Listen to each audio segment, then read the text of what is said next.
Hey there, and welcome to a Clean Bill of Wealth podcast. I'm your host, Galen Nuttall. Thanks for joining me today.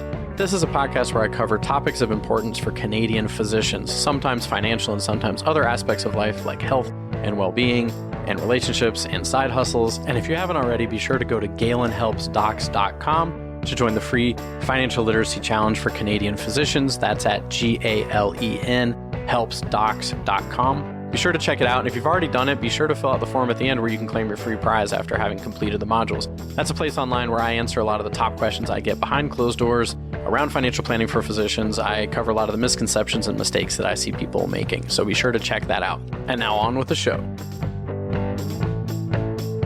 All right, everyone. Thanks for joining me for this episode of Clean Bill of Wealth podcast. Tonight, I am joined by Dr. Miche Cohen, and Dr. Cohen is a family physician in Brighton and an assistant professor at Queen's University, whose area of expertise is gender pay gap in medicine. So that is something we're going to talk about tonight, about what it is, where it manifests itself, and what to do about it, and certainly something that I am very unaware of as an outsider looking at the world of medicine. So very interested in hearing the research and the findings and what you found. So thank you so much for joining me, Dr. Cohen. Thanks for having me. And so one of the things I like to start with is just how did this happen? Like, did you expect to dive into this topic of the gender pay gap in medicine? Was it something, you'd always championed for, or like, what got you so interested in this subject and looking at it?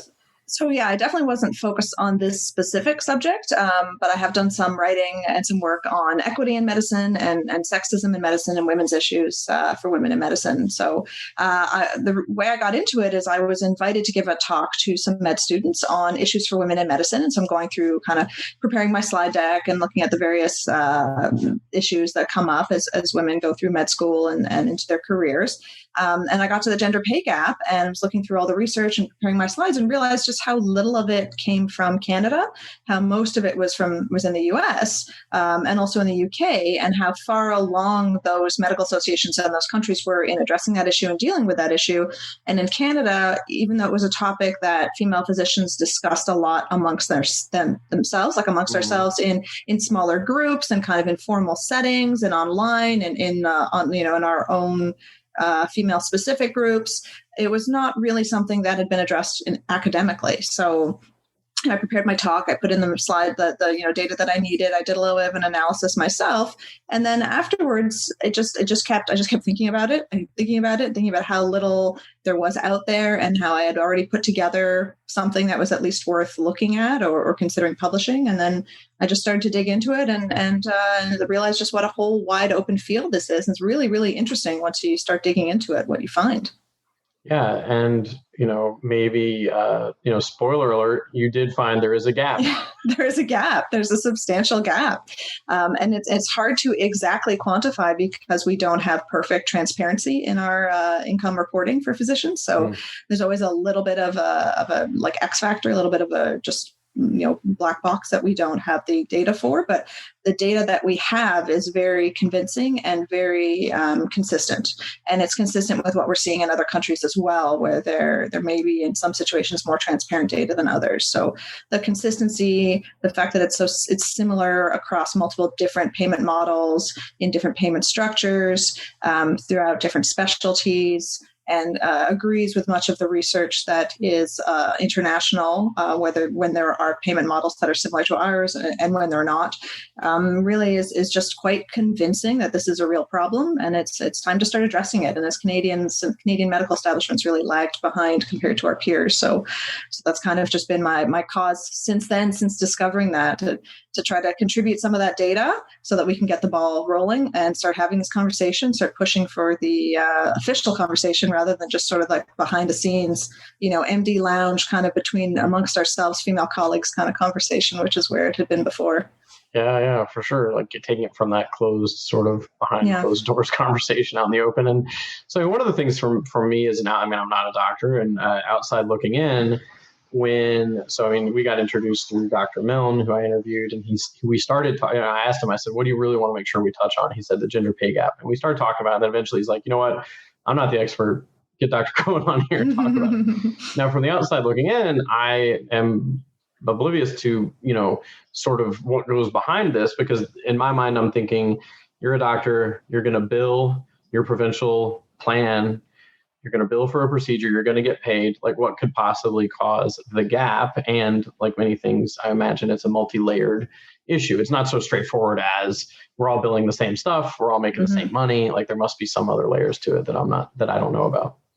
Yeah, so that is often the kind of knee-jerk response is, well, we're all just using the same, or most of us. We're not all using what we call fee-for-service billing model, but the majority of us are. So that's kind of the instant rebuttal is, well, we're all just doing fee-for-service. So if you're billing less, that means you're seeing less. But there are many more layers to it than that. So ultimately, it comes down to women in medicine doing different work than men in medicine do. So we see different patients. By and large, we take care of more female patients than male physicians do for a number of reasons. We tend to have longer visits than male physicians do. We tend to address different issues. There tend to be a bit more psychosocial support, more counseling offered, less procedural work, and we tend to address multiple issues in one visit, whereas your standard fee-for-service model was kind of designed around the idea that you would deliver one service, you bill one code, and then you're done.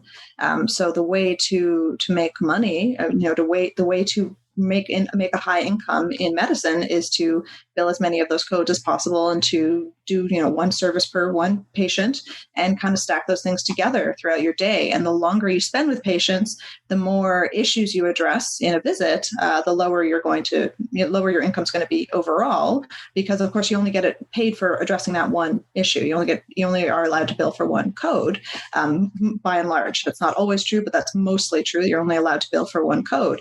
So what we've found is that female physicians tend to address more issues, and in that sense are doing some degree of unpaid work when they're seeing their patients. So a number of these things kind of stack together overall.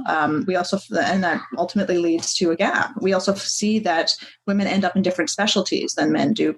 We have female-dominated specialties and we have male-dominated specialties. And one of the things we did that I worked on just in the past year and published in our Medical Association journal was an analysis of where the female-dominated specialties and the male-dominated specialties sit on the income, like sit on, if you measure out everyone's income. And we found that male-dominated specialties tend to kind of cluster in the higher income range. And the opposite was true for the female-dominated specialties. So there's lots of different layers to this, which is why it can be a kind of a tricky issue to understand, or it can be something that gets easily dismissed because, we just, you do a service and you build that service. And therefore that's obviously the reason that there's a gap, but it's a bit more complicated than that ultimately. Right. And definitely, because is it pretty much 50-50, like for almost male, female coming out of med school? It's pretty much.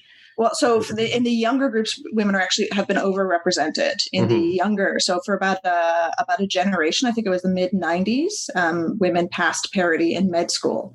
So women in the younger percentage proportion of physicians, it's female dominated. But overall, I think we are about 42 or 43% female in the country. Okay, got it. Averaging for the different generations that have gone through, got it. But it's not. They're not congregating in similar percentages in the specialties. Right. Yeah. So exactly. So as women have moved into medicine in pretty substantial numbers since about like the 70s, that movement has not been equal across the specialties. So women have moved into some specialties in much larger numbers than others, to the point where some specialties are now kind of considered female specialties, or where women, belong, or where women are happiest, or often that doesn't tend to be quite as overt and sexist as that. What the term you hear a lot is family friendly. That specialty is family friendly, and you might like it there. When you're a med student and you're considering what specialty you want to go into, you get a lot of advice about, when you're a woman, you get a lot of advice about which the family friendly specialties are and where women tend to like to go. And there are some specialties that have, over the past 40 years or so, remained very male dominated, where there's been very little movement of women. And those also tend to be the specialties that we see the highest income when we look for the gap. So it's been a kind of an interesting process to figure out why that's happening, and try to do some. I think we're just at the beginning of digging into some research to figure out how that's happened over time. Right. And so in a sense, it could be that even though a female physician may have interest in a specialty, it's, hearing potentially during med school or residency, like, oh, no, it's not family friendly. And by family friendly, I mean, you're meaning that if you're going to raise children and whatnot, Exactly. like this is going to be harder for you because we're going to assume that you're going to take the bulk of the responsibility for raising children or something like that. Yeah, things like that. Family friendly. The specialty has really long hours. This, people find it difficult. You got to be like a big, strong guy. There's a lot of comments about physical strength. Certain specialties, you just like, this is really physical work, and you just got to be a big guy to do it, and you just got to be able to like be on your feet long hours and use your hands, and just it's really tough. And and if you're just not built for it, then you're just not going to do it. And there's comments like that, sometimes overt, sometimes really, really subtle.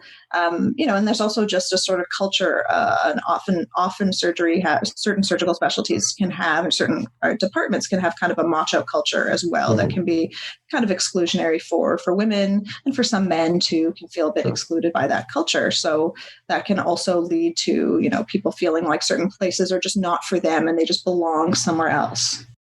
Yeah, I can definitely see that in the sense of like, not wanting, like being young and starting out and starting to figure out what specialty, because there's so many things to consider, right? When it's like, am I going to enjoy it? Is it a specialty that is going to be, diminishing over time? Like there's so many factors. So I'm sure one of, are the people that are already doing this people that I can relate to? Are they people that are like part of kind of my group already or not? That's got to have some impact on that. And so I have wandered down a bit of a rabbit hole on YouTube around this topic, maybe not inside of medicine, but in general.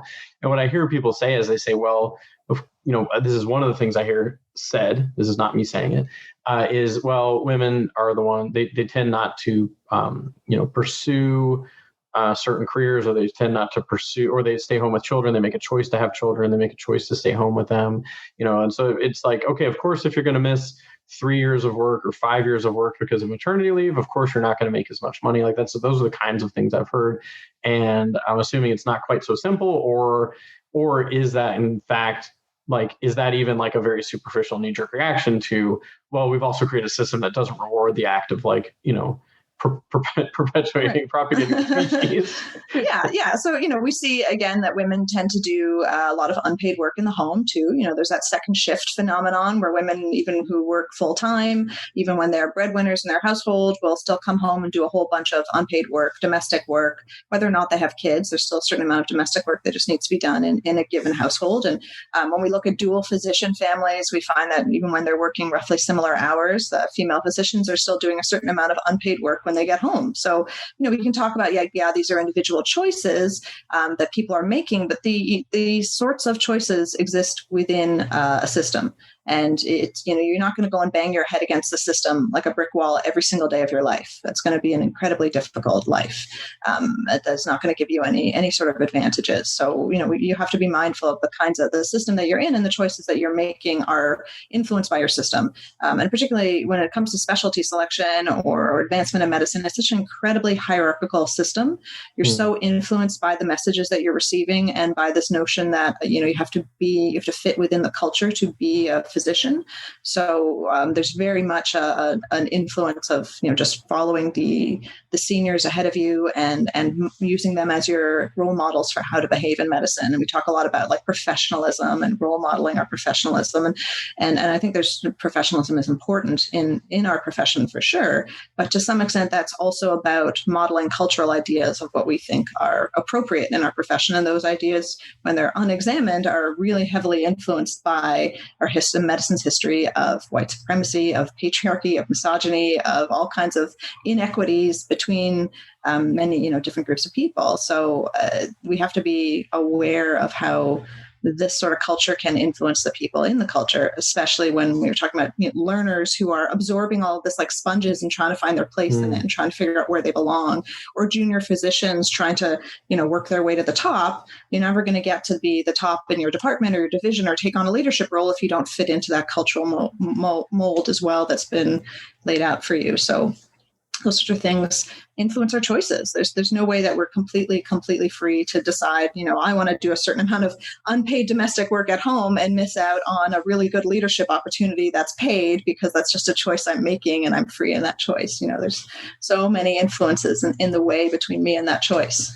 Yeah. And definitely I like what you had, you said about examining it. Like if it goes unexamined, then it's just going to be sort of like, this is the way we've always done it sort of a situation. And this is just the way it's done sort of thing. And I mean, I know I was pre-med for a very short and very ugly period of my life. And one of the things that got me uninterested in continuing was I was doing an internship at a hospital in New York City, and like a pre-med internship, and someone said, has anyone ever sat y'all down and told you what residency is like? And we're like, no. And he's like, okay, cool. Like I made minimum wage for during residency if you added up all the hours I was working. And I remember seeing a cot in like the lounge where people were going to sleep in shifts and stuff, and I was like, I don't think I could do that. Like I was like, I don't think. So that being said, I mean, and so sorry. So the person who said this to us said it may start changing because this has been less out of necessity, more out of sort of almost a hazing. He referred to it as this is kind of like a ritual of, we had to do this, you're going to have to do it too. Now I'm top dog, I'm going to make you work this way. So I imagine that this bleeds over,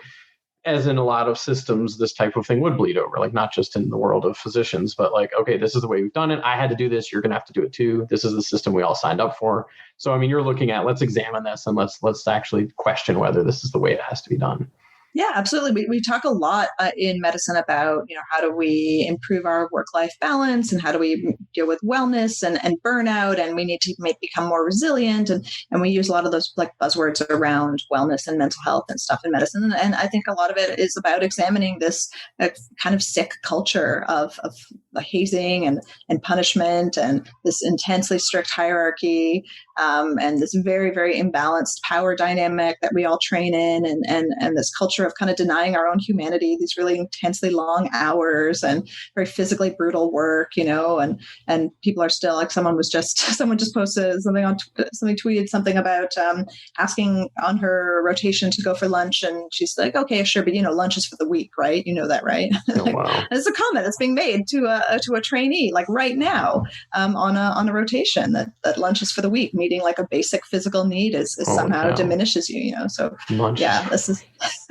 right. That's wild. Yeah, because of course being hungry and lightheaded makes you a better doctor, right? Better yeah, doctor. just like Your staying up like 40 see... hours straight makes you a better doctor, right? Well, that's wild. Yeah, no, I mean, and I have met, like I have a number of clients who've transitioned from residency to practice this year, and obviously it's a rough year for certain specialties to be in a system and play in specific geographical locations that are inundated with patients and people coming at the last minute rather than earlier on because of COVID. And but I've had residents tell me like, they're like, I don't know if I can keep doing, new physicians like, I don't know if I can keep doing this, Galen. Like, I mean, they're talking about how they're not eating properly, they're not sleeping properly, their quality of life is really tough. And I also feel like in a lot of cases, I don't feel like they necessarily feel like they can say it out loud or publicly all that much either, because it's almost like, supposed to be this like perfect doctor and not have to be hungry or anything. Yeah, yeah. No physical needs. I had a meeting a bit ago and I like lost sleep that night because I felt so bad for this person. Like after my shift, they're like, after my shift, I sit in my car and cry because I'm so overwhelmed. And I'm like, this is brutal. Like this sounds so brutal.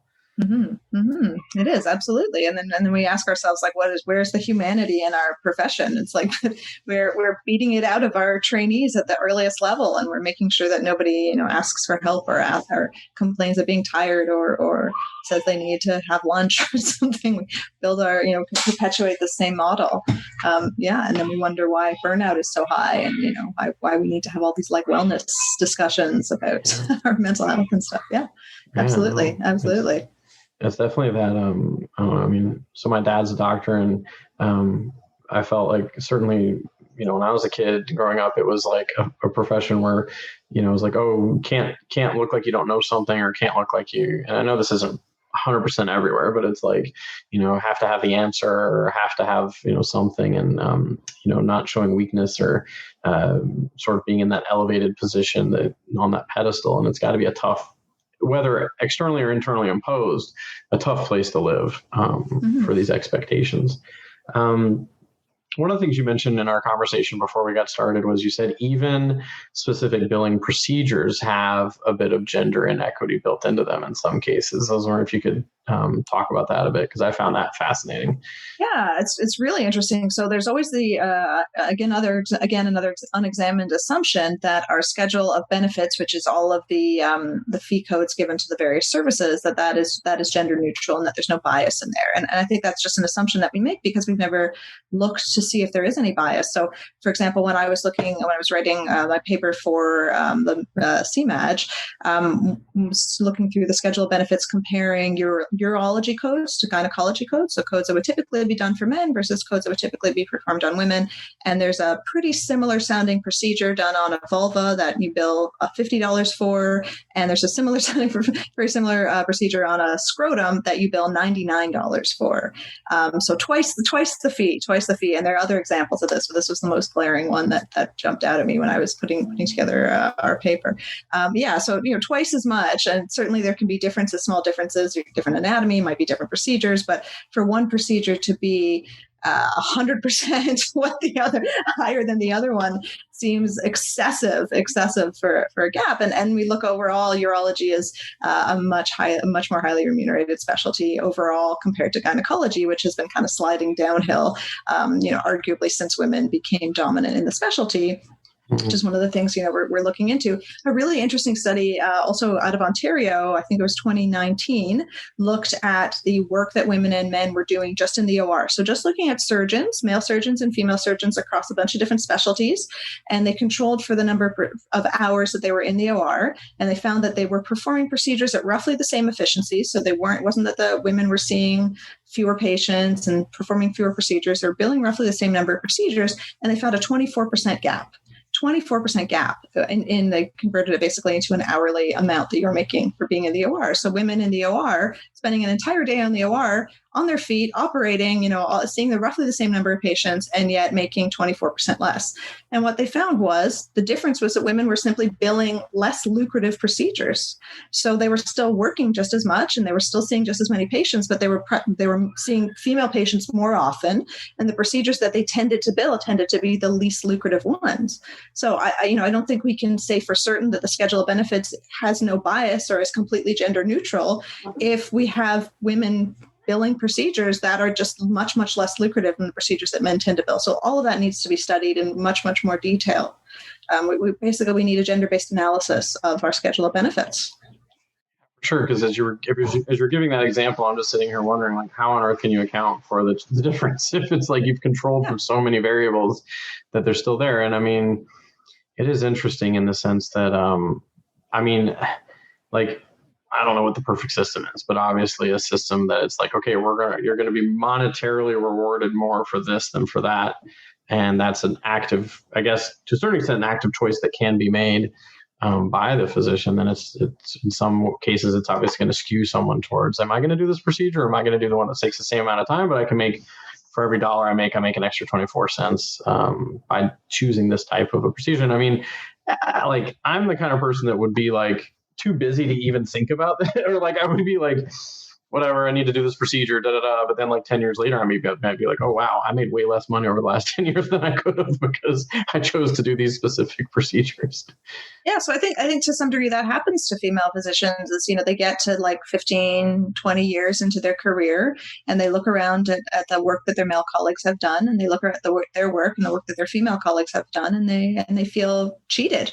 They feel like they've worked just as hard and they've done a significant amount of unpaid or underpaid work, and they've missed out on advancement opportunities and leadership opportunities because there's still a very strong old boys network when it comes to leadership roles and advancement. There's a pretty still stubborn, thick glass ceiling. So a lot of that income is lost to women as well. So I think women look around and they look at all their many years they've put into their profession, and they feel burnt out and cheated by what's happened, by the difference in what they are valued, how they're valued monetarily, and how their male colleagues are valued. Yeah, for sure. And I mean, certainly, from that standpoint of, okay, like at the end of the day, I've made, and that's a significant number. I mean, 24%, that's a huge difference. Like I'm sitting here thinking like, because I mean, putting my financial planning hat on, it's like, that's 24% less money to put towards retirement planning or anything really. And then, of course, the perception of value of like, have I done the same job or have I been valuing? I mean, just to briefly touch upon something you said earlier, which was that the female physicians tending to spend more time and covering more multiple, issues at once. And it's kind of funny. I didn't know that about billing. And I remember I had to meet with a dermatologist a while back, and since it was a specialist that took a really long time to get in front of, I really had a laundry list by the time I got in front of him. I was like, all right, these are all the things I got going on that I wanted to get taken care of because I might not see you again for 6 months. And it's kind of funny because he was probably like, get out of here. Like, you move along. Like, I can't talk about so many things in one visit. Sorry, when it comes to the idea of, or the research showing that female physicians spending more time covering more issues in one visit. Again, so it's a system that potentially does not reward that financially because it's like you're going to meet once, you're going to bill once, you're not going to be able to bill multiples. And even though it could be a more comprehensive visit that's going to help manage that person's health better, it's not going to translate to monetarily. Yeah, exactly. And with respect to kind of what we're revisiting that idea of like individual choices that a physician is making to spend longer with a patient or, to address multiple issues. We also, when we flip the perspective on what is happening in that visit where someone is spending or a female physician is spending longer, tending to spend longer, we see that patients also expect that from us. So patients expect female physicians to spend longer with them, to provide more emotional support, which just takes longer, to address multiple issues. They get more upset when female physician cuts things short or is more abrupt or says, I gotta go. That's it for the day. They're more forgiving when male physicians do that. They assume that the male physician is busy and he's just got lots of stuff to do. But female physician is expected to hang around and hold their hand and spend lots of time with them and give them lots of support and do lots of extra little things and one more thing and one more thing. And so that affects how we practice as well. So, on the one hand, it's the way we seem to tend to practice as a group compared to men. And of course, there are differences individually, but it's also when you walk into the room and a patient sees a female doctor, they just seem to come with a different set of expectations. And that, of course, influences how we practice as well. And that's just one of the systems that we're in, or one of the situations we find ourselves in, that we're making choices in terms of how to practice and how to do our jobs. Yeah, and that's so quite interesting, man. That's like a big layer to put on top of everything. Because you've talked about domestic balance in the household, gender domestic balance. We've talked about now societal expectations, pay structure, fee structures, procedures, underrepresentation and specialties. So I can't help but wonder, what can be done about this? Because I'm sure, something can be done or some steps can be made to help, put this back into balance. So what are some of those things that can be done, and by whom? So I think that the things that people that we need to get most on the job here to resolve this issue are medical associations. So these are the people who represent us. There are elected representatives, and they negotiate with the government on our behalf. So they represent our financial interests to the government. Every 4 years, roughly speaking, we negotiate a new contract with the government, and that's where we decide if those billings, if that schedule of benefits is going to be updated and how it's going to be updated. And looking back at I was able to find the last couple of negotiation committees. The committees formed on the OMA, our Ontario Medical Association, who negotiate with the Ontario government. The one this year has 7 men and 1 woman on it. The one from a couple of years back, it was a special other negotiation of an additional agreement. Again, just 1 woman on that committee. And I think likely if you went back in time, given that women have not been a large presence on the OMA until fairly recently, I think you're going to find much the same, that you have these committees, negotiation committees, who are talking to the government about upgrading pay that are all male or maybe have 1 token woman on the committee. So we need better gender representation, better parity. If women are doing are more likely to bill certain types of codes and less likely to bill other types of codes, and then you don't include women in good numbers on a negotiation committee, then all the work that they're doing is underrepresented. And the work that other people are doing, that men are doing, is overrepresented. So I think that's part of the problem. So our medical associations need to do a better job of standing up for the almost half of the membership now that's female. And then the governments too need to step in and do something. So, for example, in the UK, the British government has actually mandated that the British Medical Association puts out a report every year on the gender pay gap.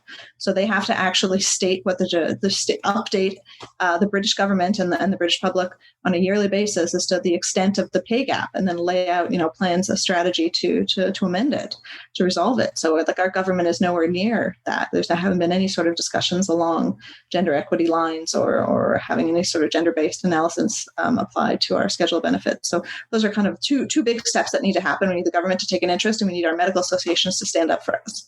And then there's a bunch of other smaller kind of downstream issues that can be addressed by other people in leadership. So just getting more women past that glass ceiling and into leadership, and busting up those old boys networks that prevent women from getting into positions of power. Having fair hiring standards, transparent advertising of hiring standards, gender parity on hiring committees, and things like that. And then anyone who's involved in medical education needs to address what we call the hidden curriculum, which is one of those things, one of the sort of subtle and sometimes subtle, sometimes not so subtle ways that we encourage women to go into lower paying specialties, and we encourage men to do the opposite and go into the higher paying specialties. So lots of different things that need to be done there, and different groups that need to take action. Yeah, and I mean, I find it's interesting what you said about the UK, like having a mandate of yearly reporting around this subject. Like, we're going to keep an eye on it. We're going to stay on top of it. We're going to build some data, which in your case, I mean, like you were saying, like when you started, you couldn't find Canadian data really. Exactly. And if you're not looking for it, then you're not going to find it, and you're not going to address it. And you're going to be very, very easy to pretend that it's no longer a problem, or it's never been a problem. And I think that's been the case in Canada. It's just because no one's talking about it, and we don't have good transparency on income, and we don't have a lot of data on it, then it's very easy to say, well, this isn't really a problem. It doesn't really exist. But you gotta look for things to find issues that you're going to deal with, and not just let it be these conversations amongst women kind of in the MD lounge, about how frustrated they are with their careers and how they feel undervalued and underpaid. Yeah, definitely. Because if it's not getting out there it's I mean, obviously, like, it's a place where they feel comfortable talking about this, but it's not where it's going to necessarily make a difference or change things. And no, that's great. So, any last things you want to make sure that we talk about before we sign off here? Well, so it's less of an income thing for physicians specifically, but I always try to make the point that now that we're able to see that much of the gender pay gap does come from women looking after female physicians looking after female patients, I think we can actually do some work to flip that perspective and appreciate that the gender pay gap probably is a surrogate marker for underfunding in women's health. So, in healthcare, we fund what we value. So if we're underfunding the people and procedures that women tend to need in their, women's health, well, under that kind of women's health umbrella, those procedures and those things that women in general seek out as patients, if the people who look after that and the procedures that are billed for that tend to be undervalued or underpaid, then what does that say about women's health as a whole? So I think it's kind of interesting from a future research perspective to see it as a surrogate marker, not in the sense that like we need to pay female doctors more and so women's health will somehow improve, but just that it's a surrogate marker. And I think it's an interesting way to evaluate how women's health might be, there might be some inequitable funding going on in terms of women's health. So I think that's interesting for future research. Yeah, it sounds like a deeper layer of like this may be indicating something even deeper about the perception around the value of women's health or the care that goes into that. No, very interesting. Very cool. Well, thank you so much for joining me. This is definitely fascinating, something I knew nothing about before we met. And and you definitely have a lot of insight into it. And so I want to make sure that anyone who, knows where to follow you to learn more about this. So is Twitter the best place to do that then? Yeah. Twitter's a good place to find me. Yeah. And where's I'm at Doc M Cohen, DOCMCOHEN on Twitter. Very good. And I know this is not related to what we're talking about, but I'm pretty sure the first Bernie Sanders mitten pictures or memes I saw were on your Twitter feed. So probably. I loved it. It was a great set of memes. Good ones in there. Really and I was like, it was like the first ones I'd seen. And I was like, what's going on here? And then it was just the next 2 days was just constant. Nonstop. It was nonstop. But the first ones I saw were yours. And it was like before it had really kind of taken off. But yeah, so that's a bit of an aside, I'm sure, of what you post about regularly, but it was very funny. Very cool. Awesome. Well, thank you for joining me. So everyone be sure to follow Dr. Cohen at Twitter at Doc M. Cohen to stay on top of what you're discovering around this issue, among other things. And I really appreciate you having joined me tonight. Great. Thank you so much for having me. It was great to chat. Awesome. You take care. Okay. Hey there, thank you so much for having listened to this episode. I'm honored that you took time out of your busy day to listen to this, or maybe you're multitasking like I do when I'm driving or doing yard work and listening to podcasts, so I hope you got a lot out of it. As always, feel free to check out the free financial literacy challenge for Canadian physicians that I have put together. You can hop on over to galenhelpsdocs.com to check that out, GALEN helpsdocs.com. And if you've already taken it, be sure to fill out the form at the end so you can claim your free prize. It's a place where I cover a lot of the misconceptions around financial planning for Canadian physicians, and then also cover a lot of the top topics and questions I get asked behind closed doors by doctors who want to understand more what they should be doing for retirement and how to manage their corporation. So perfect. Feel free to check that out. Again, thank you so much for having joined me, and take care.